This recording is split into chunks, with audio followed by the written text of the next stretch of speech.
Franck Lestragan, bonjour. Bonjour. Nous sommes heureux de vous recevoir cette année pour commencer le cycle de conférences 2015 à la librairie Jean Calvin. Vous inaugurez ce cycle consacré au protestantisme en voyage. Et nous avons l'habitude de poser toujours trois questions très traditionnelles, très classiques à nos conférenciers pour les connaître un peu plus, pour faire découvrir aussi le rapport qu'ils ont avec le livre et notamment aussi avec l'histoire du protestantisme. Alors première question très simple, quel est le livre qui vous a le plus marqué cette année? Je viens de terminer la lecture de Caput de Malaparte, qui est un livre, une chronique des premières années de la dernière guerre, et c'est un livre vraiment fascinant et qui m'a marqué, enfin qui me marque. C'est le récit donc d'un récit personnel, un récit autobiographique de Malaparte, fasciste, qui a combattu d'abord adolescent. À 16 ans, il s'engage dans l'armée française. Il combat donc sur le front de la guerre de 14. Il est blessé, grièvement blessé, décoré, et ensuite il s'engage dans le fascisme italien, aux côtés de Mussolini. Et alors il commence à s'en écarter au moment de l'accession de Hitler au pouvoir. C'est le premier donc qui dénonce l'arrivée d'Hitler au pouvoir, qui prévoit déjà le danger que ça comporte pour toute l'Europe. Et à la suite de la publication de ce livre, qui est prémonitoire, il est emprisonné, il fait 4 ans de prison aux îles Lipari, avant d'être libéré, avant de repartir dans les armées fascistes et nazies, et il accompagne donc la progression des nazis contre l'Union soviétique en 1941. Et son livre Caput raconte les premiers mois de la guerre en 1941, et est tout à fait hallucinant, la violence. Il y a la violence, l'assurance des Allemands. Ils sont à la fois fiers de leur germanité face à ces hommes inférieurs que sont les Soviétiques, les Russes. Enfin, il y a un racisme évident. Et puis, il y a le nazisme. Et puis, il y a les concentrations. Il y a le ghetto de Varsovie qu'il visite. Et on abat les juifs devant lui. Enfin, c'est assez hallucinant. C'est un récit assez hallucinant. Et finalement, qui n'est pas dépourvu d'histoire, qui se termine dans l'Italie du Sud libérée après le renversement de Mussolini, donc en 1942. La Seconde Guerre mondiale, donc à redécouvrir au travers du regard de Malaparte. Absolument. Un regard absolument. un peu décentré à partir de l'Italie. Voilà, et puis c'est un homme qui n'est pas si éloigné que cela du christianisme, puisque évidemment il est athée au moment où il écrit ce livre, mais il se rapproche petit à petit du christianisme, il se convertit au catholicisme à la veille de sa mort. C'est un personnage tout à fait fascinant, de père allemand, de mère italienne, qui a poursuivi tous les combats. Il a fait de la prison des deux côtés, d'ailleurs, du côté fasciste aussi bien que du côté de la résistance italienne. Et puis il a été un héros de la résistance italienne à partir de 1942. Alors il y a un autre livre dont je voudrais peut-être parler, c'est un livre d'André Chanson, c'est le Crime des Justes. Oui. C'est un petit livre qui m'a... donc sans avoir la portée, ni la virulence, ni la violence de Caput, de Malaparte, est un livre tout à fait exemplaire, me semble-t-il, sur le protestantisme et sur les dangers auxquels s'exposent les justes. Les justes, évidemment, ont une vie exemplaire, et puis il y a cette faute qui apparaît, il y a un inceste qui est commis au sein d'une famille protestante entre une jeune aveugle et son frère. Et cet inceste donc donne lieu à la naissance d'un enfant qui est aussitôt étouffé par la famille, étouffé au sens propre, et c'est assez bouleversant. Un livre de jeunesse d'André Chanson.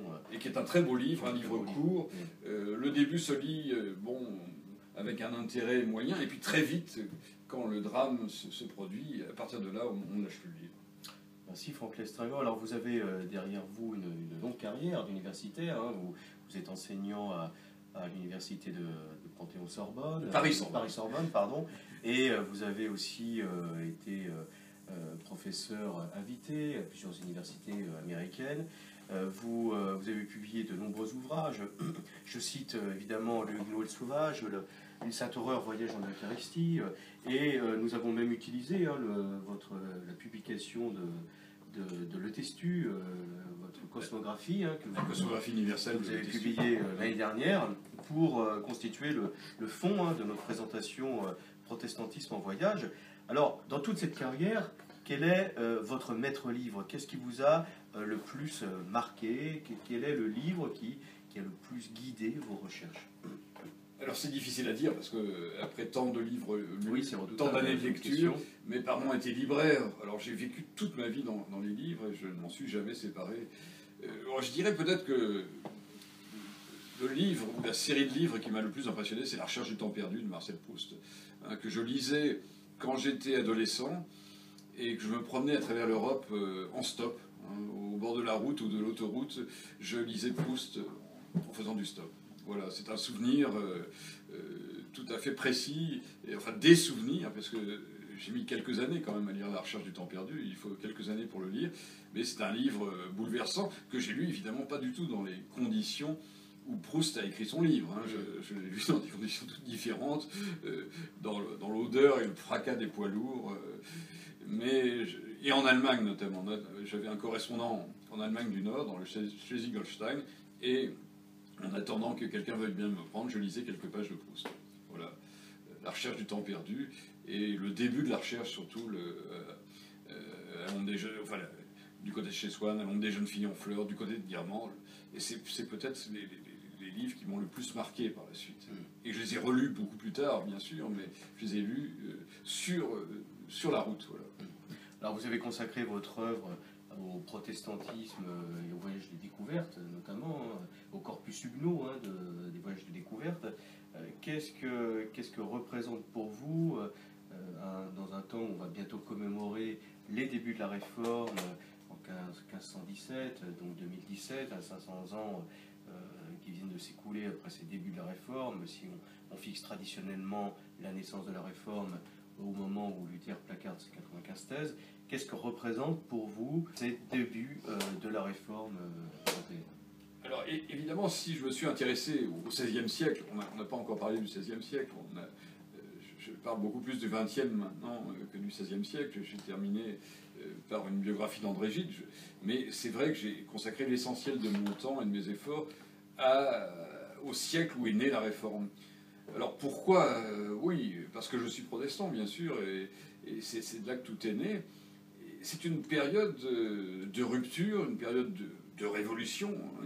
C'est la principale révolution, je crois, durant l'époque moderne de toute l'Europe, de toute la chrétienté. C'est cela qui fonde notre pensée, notre façon d'être, notre façon d'agir. Même les catholiques d'aujourd'hui, qui sont la majorité dans notre pays, ont été sensibles à certains aspects de la Réforme. La Réforme n'a épargné personne, je dirais. Elle a touché tout le monde. Et elle a même suscité chez eux une nouvelle réforme. Voilà, elle a suscité alors une contre-réforme, évidemment, mais aussi une réforme catholique. Hein. Je crois qu'il faut quand même garder le terme de contre-réforme. Il y a bien une contre-réforme, mais il y a aussi une réforme catholique.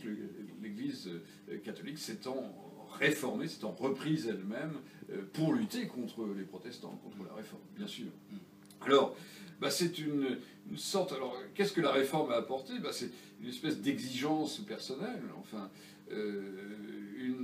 peut-être une sévérité qui n'était pas telle avant, une sévérité morale, une sévérité de jugement sur les autres et sur soi-même, qui a été instaurée et qui a été véhiculée pendant 5 siècles depuis la prédication luthérienne.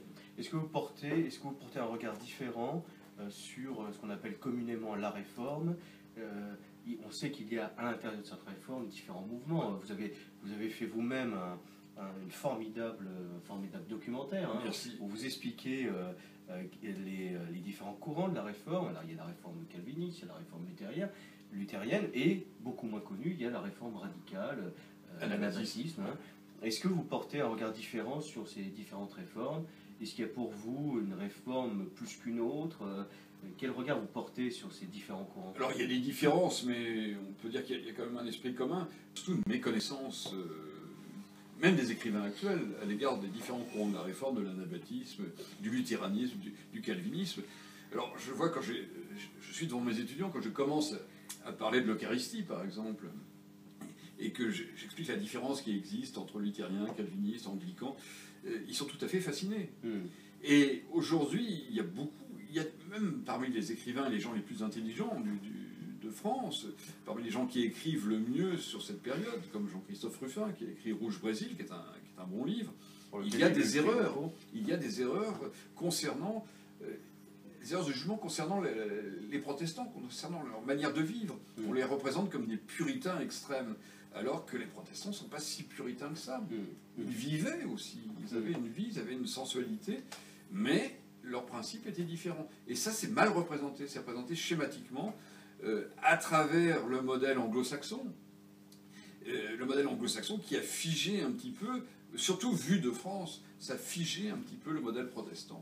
Et ça l'a noirci, ça lui a donné une sévérité que le protestantisme n'avait pas. Alors, il est vrai que les protestants au XVIe siècle étaient habillés de noir, ont renoncé aux habits de couleur que portaient les catholiques. Il y avait une austérité, il est vrai, d'emblée. Mais si l'on prend l'exemple d'Agrippa d'Aubigné, bon, c'est quelqu'un qui est un bon vivant, avec des déchirements, avec des contradictions, bien sûr. Mais c'est un protestant extraordinairement vivant quand on le prend comme ça. Et c'est pas du tout une caricature, la caricature qu'en donne Ruffin dans son livre. Oui, c'est important. Merci en tout cas pour cette invitation à approfondir, à redécouvrir toutes ces nuances de la réforme, trop souvent méconnues, comme vous le dites. Le problème, c'est que la réforme française a été coupée chronologiquement de la reprise du protestantisme au XIXe siècle.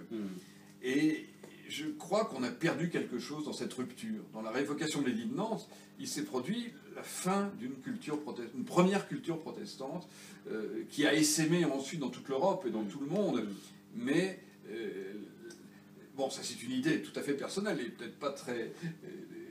assez contestable, discutable en tout cas, mais le protestantisme qui renaît au XIXe siècle est influencé par le protestantisme tel qu'il existe à l'étranger, en Angleterre par exemple. L'Angleterre, moi je suis originaire d'une région qui est la Normandie, qui a été reconvertie, reconquise en quelque sorte par les Anglais. Ce sont des missionnaires anglais qui sont venus et qui ont converti mes ancêtres, etc. Et ces gens-là ont établi un protestantisme, je crois, plus sévère, plus austère que celui de l'origine, que celui des origines. Oui, que celui du XVIe siècle, absolument. Merci pour vos réflexions, pour cette ouverture à la réflexion, à la recherche encore, puisque c'est une piste à approfondir. Oui. Et nous sommes encore très heureux d'avoir pu vous recevoir. Je suis très heureux d'être en pays Cévenol. Par ce temps merveilleux. Vous inauguriez ce cycle de conférences. Et puis je dois dire aussi que hier, ma conférence s'est déroulée à un moment dramatique. C'était la fin de la prise d'otage. Et je dois dire que c'est tout ce qui se passe en ce moment, les violences dont notre pays est le théâtre, et qui ne sont pas terminées malheureusement, servent de toile de fond à ma réflexion, à ce que je dis aujourd'hui. Et j'en éprouve beaucoup de peine, et je dois donner une gravité à tout cela. Merci. Une gravité, et puis aussi un souhait, bien sûr, une prière pour que tout s'apaise bientôt. Merci Franck Lestrade.